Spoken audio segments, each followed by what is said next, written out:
It doesn't really work, not least because trying to align music which is intended to have a flexible alignment is difficult in the first place, and then putting together 30, 40, 50 different kinds of tempi into a score, it's an awful lot of work, and what's on the page doesn't actually represent what you're hearing. Timecode Supported Polytemporal music is something that reveals itself when it's performed. You can't really read it off a score. So from the performer's point of view, you start off, you get this music, it looks like any other music apart from the embedded timecode, and I'm sorry, I'm just smiling because I'm surrounded by cows at the moment who are getting closer and closer and closer. Now they've just been spooked. Anyway, that aside, the music is notated in a normal way. It has phrases, it has rests, it has timecode at the top of every bar. When you're practicing this music, you use the metronome marks as you would do with anything else. You play through it, you get a feel for it, you get a feel for the speeds that it's running at. At some point, once you're familiar with the material, you put it all together using the timecode. So you set the timecode running and then you practice. And then you get a feel of how you're working with that timecode framework.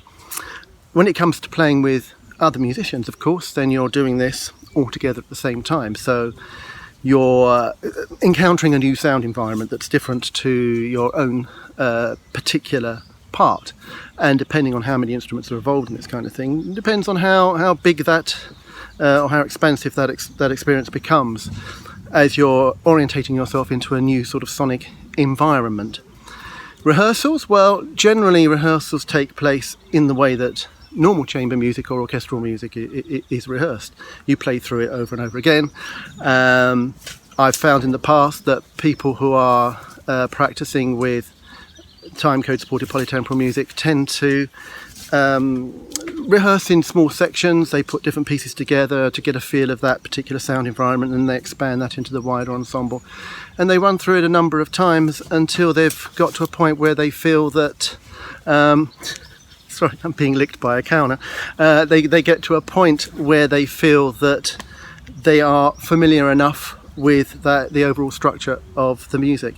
Of course, the music is made up of many different parts, and all the players are playing as individuals, but it's the corporate sound that makes the piece. It's everybody coming together.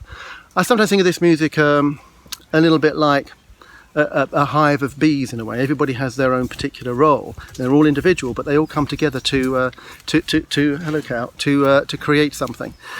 And I'm sorry about this. The analogy that I often use with timecode supported polytemporal music is that of a wobbly jelly. Because obviously when people are playing with timecode and they're playing with metronome marks, when there's no conductor and sorry, and there is absolutely no, I am being slightly distracted here. When there is no conductor, they have to use what's in front of them, the timecode, to sort of gauge their own tempi, and this will lead to a whole. Come on, please go. Get my thoughts together.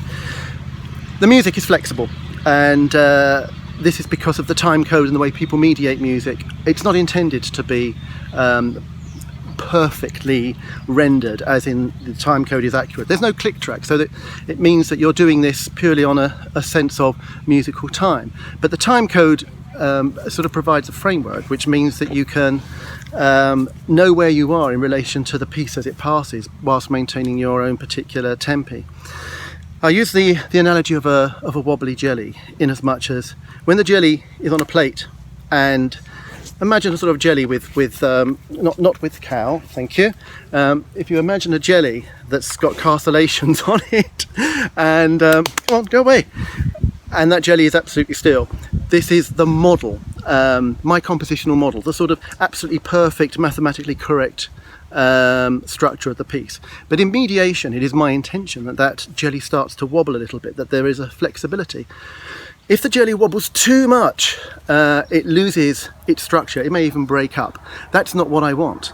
But what I do want is a slight jelly wobble, and it is that jelly wobble which enables each piece to be an iteration, so that each piece changes from performance to performance, but the overall structure, the recognizability of the piece remains intact. So for me, it's a way of having a particular structural control whilst giving the performers a degree of flexibility in the way that they actually mediate and render the music. So when you put these things together, it means that I can create very, very complex sound structures without using multiple nested tuplets, which are often the consequence of trying to put pulse streams together vertically, simultaneously running in a score so that the score is synchronized. The music itself, the notation has its own challenges, but that's true of any notated music. The concept of polytemporal timecode supported music is very simple.